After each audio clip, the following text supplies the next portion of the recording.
Bismillahirrahmanirrahim. Assalamualaikum warahmatullahi wabarakatuh. Waalaikumsalam warahmatullahi wabarakatuh. Alhamdulillahi rabbil alamin. Assalatu wassalamu ala asrafil anbiya'i wal mursalin nabiyyina Muhammadin wa ala alihi wa sahbihi ajma'in, amma ba'd. Pertama-tama, marilah kita panjatkan puji syukur atas kehadiran Allah Subhanahu wa taala, atas berkat rahmat dan karunia-Nya lah kita sempat hadir di tempat yang penuh berkah ini guna melaksanakan sholat Isya secara berjamaah. Insyaallah akan disusul pula sholat sunnah tarawih dan witir secara berjamaah. Salam dan salawat kita kirimkan kepada panutan kita, junjungan kita, Nabiullah Muhammad sallallahu alaihi wasallam. Adapun kami panitia amal Ramadan Masjid Uwais Al-Qarni akan menyampaikan beberapa hal, yaitu saldo kas operasional Masjid Uwais Al-Qarni pada malam kemarin sebesar Rp2.422.900. Adapun pemasukan isi kotak infak pada malam kemarin sebesar Rp374.000.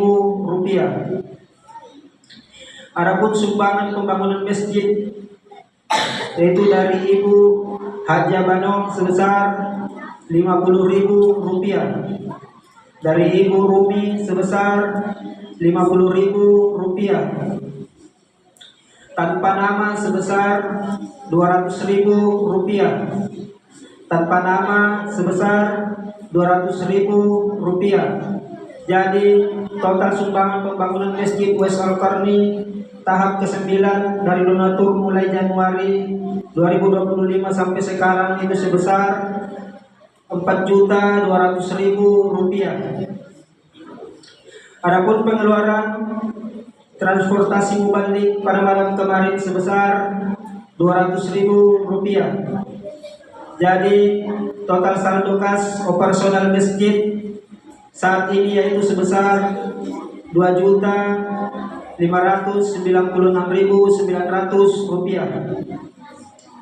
Disampaikan bagi jamaah yang ingin menyumbang untuk buka puasa bersama pada tanggal 16 Maret, silahkan menulis keterangannya di amplop.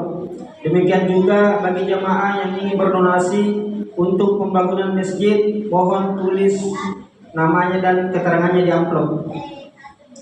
Kami selaku panitia amal Ramadan Masjid Uwais Al-Qarni mengucapkan terima kasih banyak kepada Bapak dan Ibu yang telah menyumbangkan sebagian hartanya. Semoga Allah Subhanahu wa taala membalas berlipat ganda pahala dan rezekinya. Amin ya rabbal alamin. Dan adapun yang akan membawakan konsumsi buka puasa pada esok hari yaitu keluarga Bapak Alauddin, bapaknya Hafiza, keluarga Bapak Tarawih, bapaknya Awal, keluarga Bapak Jamil dan Ibu Ismawati, keluarga Bapak Andis Salam, bapaknya Nur Alisa. Kami panitia amal Ramadan Masjid Uwais Al-Qarni mengucapkan terima kasih banyak kepada Bapak dan Ibu yang telah membawakan konsumsi buka puasa pada sore hari tadi. Semoga Allah Subhanahu wa taala membalas berlipat ganda pahala dan rezekinya. Amin ya rabbal alamin. Dan insyaallah yang akan membawakan ceramah tarawih pada malam hari ini yaitu Ustaz Rizal Abu Mufid SPDI MM. Sekian dari penyampaian kami. Mohon maaf bila ada salah kata yang kurang berkenan. Billahi taufiq wal hidayah. Wassalamualaikum warahmatullahi wabarakatuh. Kepada Bapak Ustaz kami persilakan.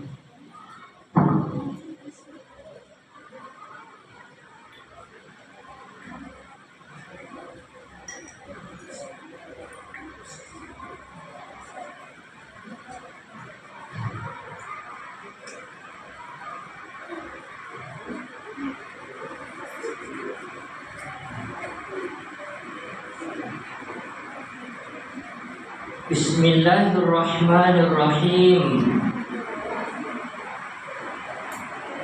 Assalamualaikum warahmatullahi wabarakatuh.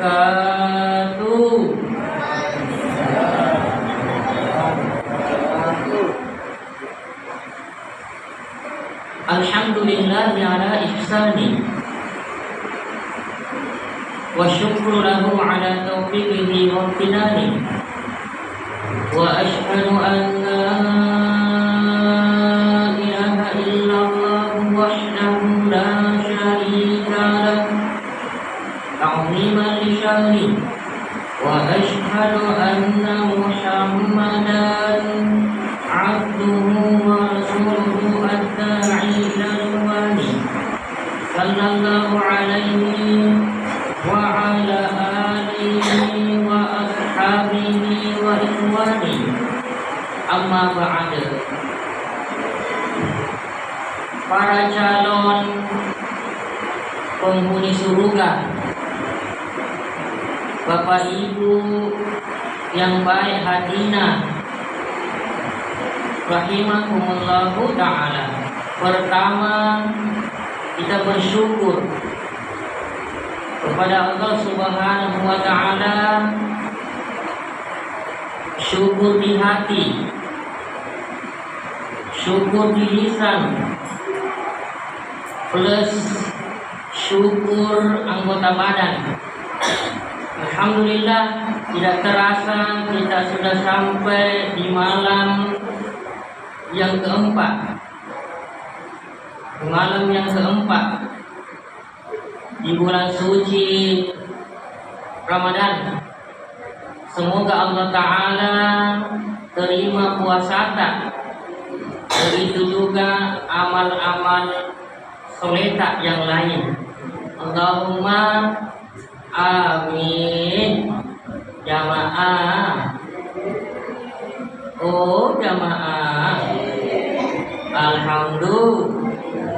Yang kedua, semoga salam dan salawat tetap tercurahkan kepada baginda Nabiur Rahmah, Nabi pembawa kasih dan sayang, Rasulullah Muhammad sallallahu alaihi wa ala alihi wasallam.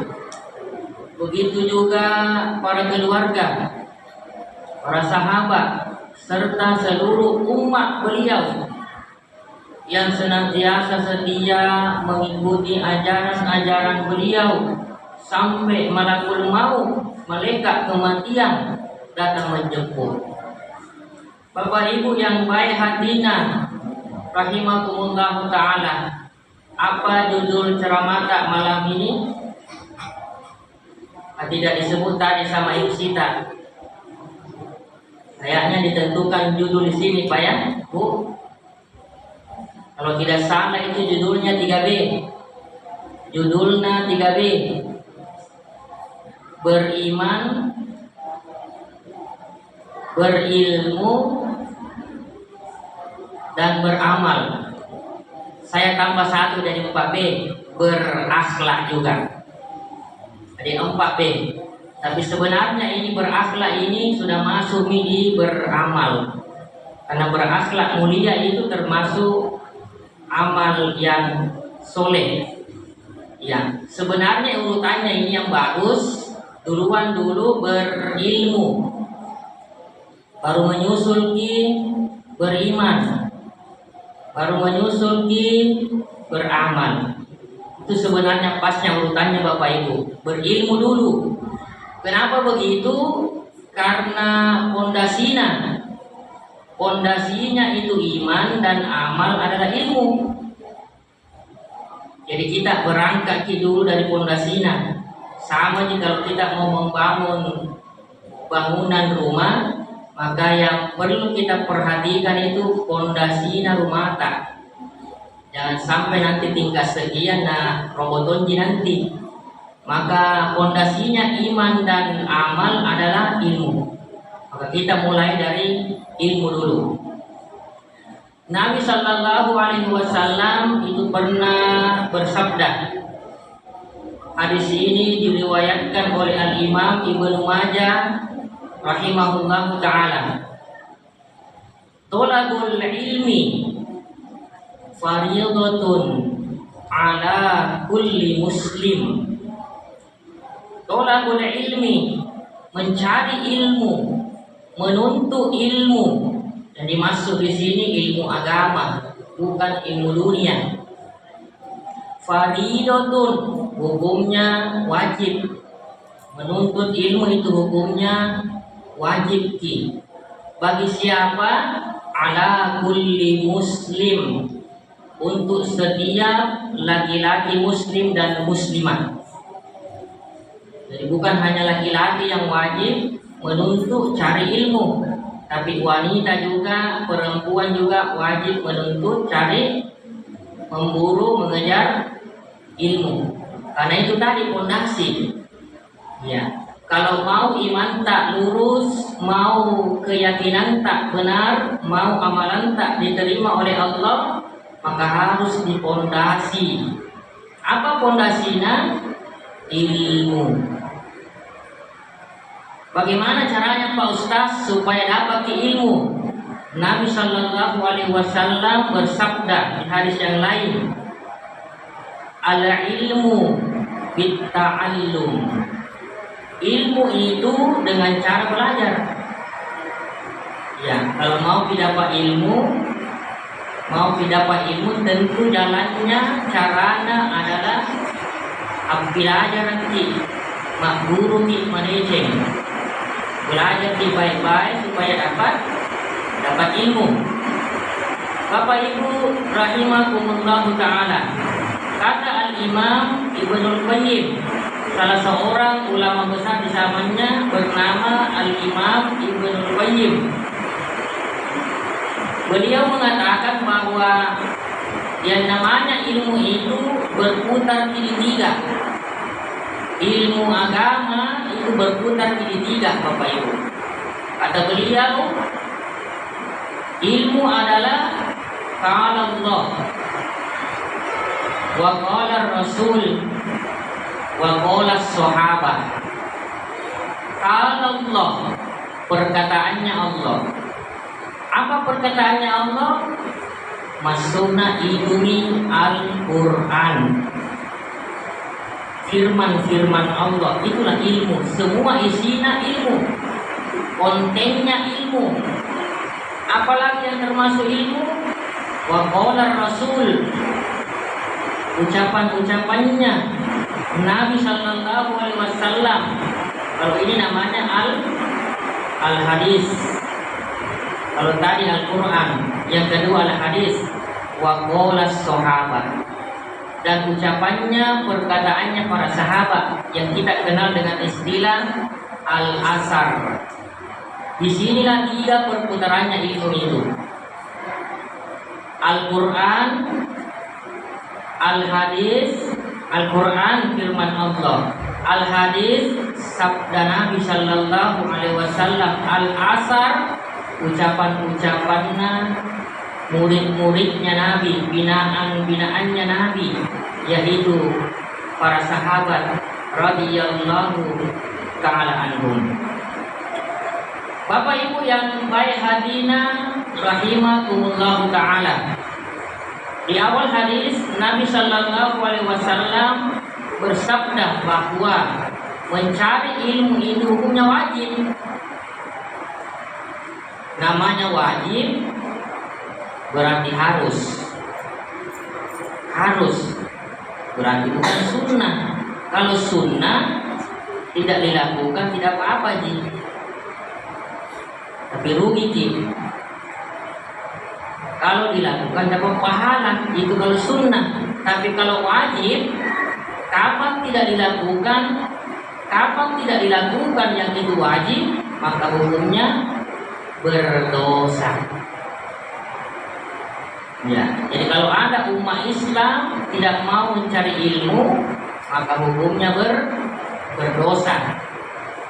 Apa saja itu Ustaz? Ilmu apa saja yang wajib kita pelajari? Ilmu yang berbicara tentang rukun Islam. Rukun Islam ada berapa, Pak? Bu, rukun Islam ada Anandaku, berapa rukun Islam nak? Ada 5. Baru tangannya dapat 10 begini. 5 mau. Kalau ini 10 nak. Nah, jadi rukun Islam ada 5. Apa yang pertama Anandaku?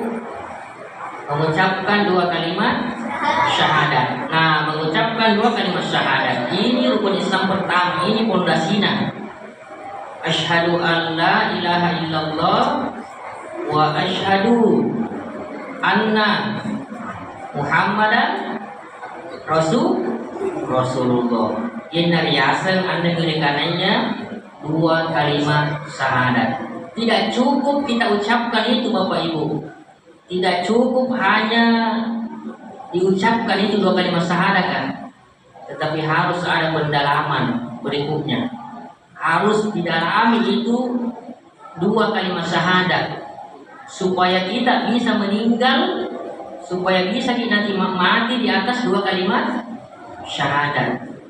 Kenapa di antara saudara kita ada yang murtad, meninggalkan Islam? Karena tidak mendalam, tidak berusaha mendalami 2 kalimat syahadat yang telah diucapkan. Maka wajib kita pelajari itu 2 kalimat syahadat. Tidak hanya diucapkan Bapak Ibu. Yang kedua, rukun Islam kedua, Nandaku, mengerjakan sholat 5 waktu. Sebenarnya tugas pertama sebenarnya Bapak Ibu, kita belajar dulu tentang sholat, baru kita sholat. Kalau terlanjur maka Ustaz, terlanjur takut dosa. Kalau sudah terlanjur Bapak Ibu, tidak apa-apa ji. Sholat niji, lanjut maki sholat tapi tetap belajar. Tetapi belajar tentang ilmu sholat, bagaimana caranya Nabi sholat, mulai dari takbiratul ihram ditutup dengan salam. Itu ada semua ilmunya Bapak Ibu. Itu wajib juga dipelajari. Apa yang ketiga Nandaku? Berpuasa pada bulan Ramadan. Nah, sebenarnya itu ya sebelum kita puasa, kita berusaha mengilmui bagaimana puasa seperti puasanya Nabi Shallallahu Alaihi Wasallam. Ini juga ilmu tentang puasa, begitu juga pernik-perniknya wajib kita pelajari jemaah. Yang keempat, Nandaku, mengeluarkan zakat. Ini juga ada ilmunya. Ya, apakah nanti zakat fitrah atau zakat mal atau zakat mol? Yang mana benar? Bukan zakat mol, tapi zakat mal, zakat harta. Itu ada semua ilmunya Bapak Ibu. Tidak hanya sekedar kita keluarkan seketak, tapi harus betul-betul diilmui tentang zakat. Yang terakhir, yang kelima, naik haji bagi yang mampu. Sebelum naik haji naik umrah ke tanah suci kita ilmui dulu bagaimana itu manasik haji, tata cara haji itu bagaimana. Ya, supaya amalan tadi diterima dan ibadah harus dibangun di atas fondasi ilmu yang benar. Ini ilmu yang wajib kita pelajari, 5 rukun Islam. Ya, ini berilmu. Sekarang kita bergeser ke yang kedua. Setelah berilmu, kita baru beriman. Iman landasannya, fondasinya adalah ilmu. Karena tapi mohon maaf Bapak Ibu, jangan sampai kalau orang Bugis bilang kata tepeki. Jangan sampai kata tepeki.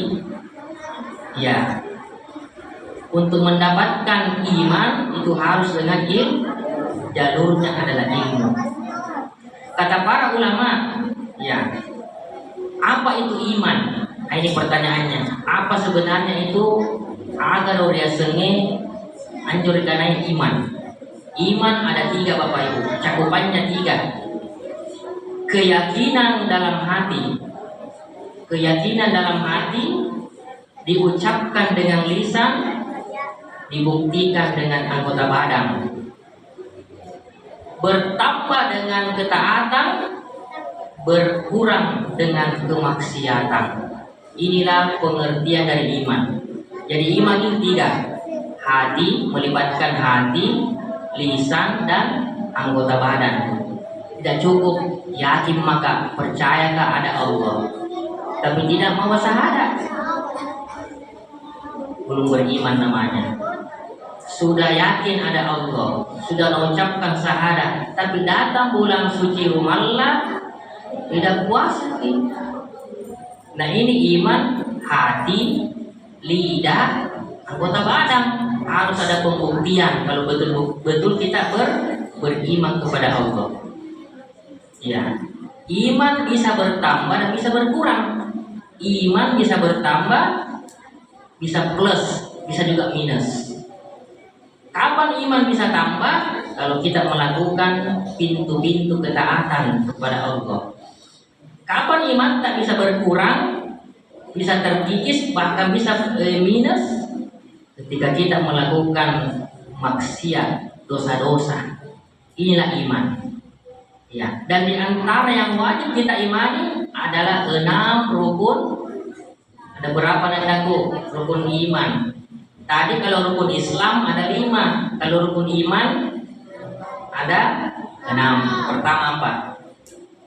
Beriman kepada Allah dulu. Nah, tadi kita ilmui siapa yang kita sembah itu.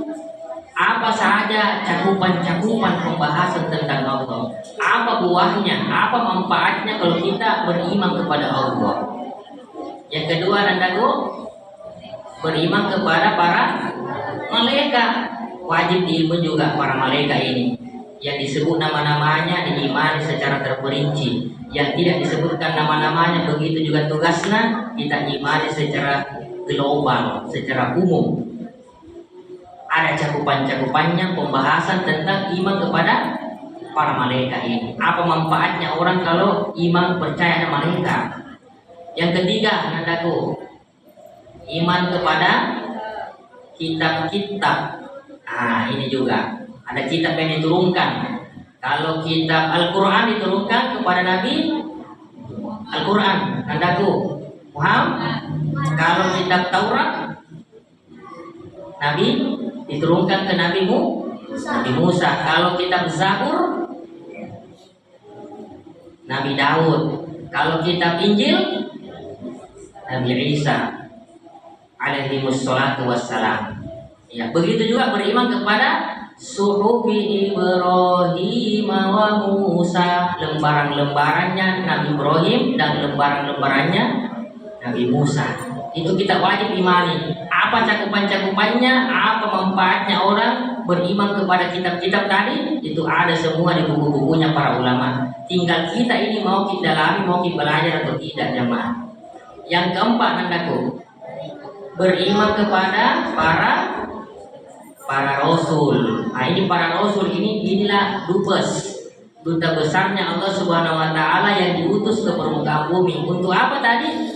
Untuk mendakwahkan kalimat tauhid, la ilaha illallah.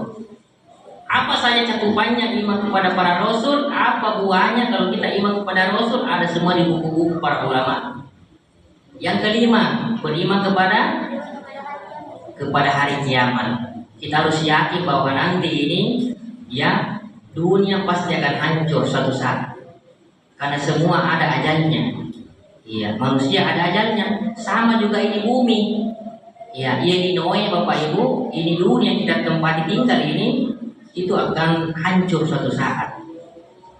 Nah, itu bukti bahwa harus kita imani, wajib kita imani akan terjadi hari akhirat. Nama lainnya hari beriman kepada hari kiamat. Yang terakhir yang keenam, beriman kepada takdir baik dan takdir jelek. Takdir ada 2. Semua ada takdir baik dan ada takdir jelek. Kalau takdir baik yang kita alami, yang kita rasakan takdir baik, maka apa sikap kita selaku hamba? Bersyukur. Kalau takdir jelek yang mengenai kita, maka bersabar. Ini wajib juga kita ilmu jamaah. Yang terakhir 3B? Yang ketiga beramal. Berilmu sudah, beriman juga sudah. Sekarang yang terakhir beramal. Ya, amal fondasinya apa tadi? ilmu. Makanya dalam agama kita Bapak Ibu itu ada kaidah besar yang berbunyi al-ilmu qabla al-qauli wal amal. Berilmu dulu baru berkata dan beramal. Jadi betul-betul ilmu adalah pondasi iman, pondasi juga amalan. Ya, makanya kata para ulama juga bahwasanya amal seorang hamba itu akan diterima kalau memenuhi dua syarat. Syarat yang pertama, amal yang dilakukan harus ikhlas. Mana dalilnya? Wa ma umiru, Al-Bayyinah ayat 5. Wa ma umiru illa liya'budullaha mukhlishina lahu dinah hunafa. Kata Allah Ta'ala, dan tidaklah mereka diperintah kecuali hanya untuk mengikhlaskan agama untuk Allah. Apa dalilnya dari hadis? Innamal a'malu binniyat wa innama likulli imri'in ma nawa. Sesungguhnya ya, amalan-amalan itu tergantung pada apanya? Niatnya. Dan setiap orang akan mendapatkan apa yang dia niatkan. Syarat yang kedua diterimanya amal seorang hamba, wajib mencontoh, meneladani ya yang diajarkan Nabi Shallallahu Alaihi Wasallam. Inilah dua syarat diterimanya amal, dan inilah juga suatu amal itu dikatakan amalan soleh. Suatu amal itu dikatakan amal soleh kalau terpenuhi tadi dua syarat. Amalannya ikhlas lillahi ta'ala. Yang kedua, apa yang kedua tadi? Wajib mengikut semua yang diajarkan, yang dituntunkan, yang dicontohkan Nabi Shallallahu Alaihi Wasallam. Bapak Ibu yang baik hatinya rahimakumullah taala, yang terakhir, apa manfaatnya orang beriman dan beramal soleh? Kita bisa lihat Bapak Ibu di Al-Quran, kalau kita buka itu ada namanya surat An-Nahl ayat 97. Surah An-Nahl ayat 97. Di situ Allah Subhanahu wa taala berfirman, "Man 'amila sholihan min dzakarin aw unsa wa huwa mu'min falanuhyiyannahu hayatan thayyibah walanajziyannahum ajrahum bi ahsani ma kanu ya'malun." Man 'amila sholihan, kata Allah, barang siapa niki yang beramal soleh dari kalangan laki-laki dan perempuan. Jadi bukan hanya laki-laki, perempuan juga masuk di dalamnya. Siapa saja yang beramal soleh dari laki-laki dan perempuan, wa huwa mu'min, dan dia dalam keadaan beriman. Nah, ini. Jadi memang amal itu harus berdasarkan iman juga. Iya, supaya amal tadi terima. Apa bisa nada apa? Beramal soleh plus beriman. Falanuhyiyannahu hayatan thayyibah. Maka kami, kata Allah, akan memberikan kepada mereka kehidupan yang indah, kehidupan yang baik, hayatan thayyibah. Iya, baik di dunia, baik di alam barzakh, alam kubur, dan baik di akhirat. Tidak sampai di situ, dan kami, kata Allah, akan mengganjar, membalas amalan-amalan mereka lebih baik dari apa yang telah mereka amalkan, lakukan itu. Jadi balasannya Allah itu lebih besar pahala yang dikasih dibanding amalan tak, Bapak Ibu. Apalagi sekarang kita di momen bulan suci Ramadan, itu tidak sama pahalanya kalau kita beramal di bulan-bulan selain bulan Ramadan. Jadi jangan dipandang remeh ya amal kecil di bulan suci ini. Kalau mampu jadi kita kerja, Bapak Ibu. Ya, dengan harapan supaya Allah Ta'ala melipat gandakan kita punya amal soleh. Semoga ceramah dan ringkas ini bisa kita bungkus baik-baik, dikasih masuk di hati kita, selalu dihadirkan di pupuk mata. Dan semoga Allah Subhanahu wa Ta'ala mudahkan kita untuk bisa mengamalkannya. Lebih dan kurang mohon maaf. Sebelumnya saya minta tabik, mohon maaf, ingin pamit kepada jamaah sekalian, tidak bisa ikut sholat jamaah tarawih karena masih ada sesuatu lain hal. kita tutup ceramah kita dengan baca doa. Subhanakallahumma wa bihamdik asyhadu an la ilaha illa anta astaghfiruka wa atubu ilaik. Walhamdulillahi rabbil alamin. Assalamualaikum warahmatullahi wabarakatuh.